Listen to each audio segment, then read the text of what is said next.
Assalamu alaikum. In this video, how to twist a shape in Photoshop 3 step. First of all, create a new layer, then edit any shapes. Example,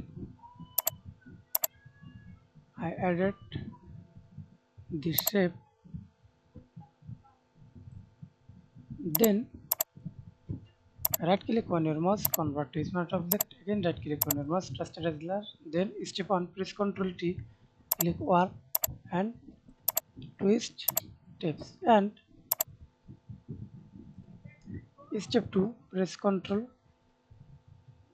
T, right click on your mouse, now see this score, distort, perspective, warp, hold Ctrl, click and drag it, hold Ctrl, click and drag it.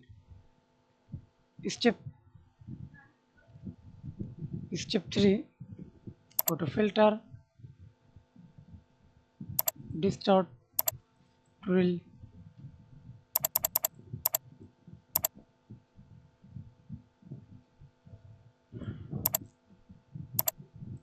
okay. Another way to go to filter, liquify.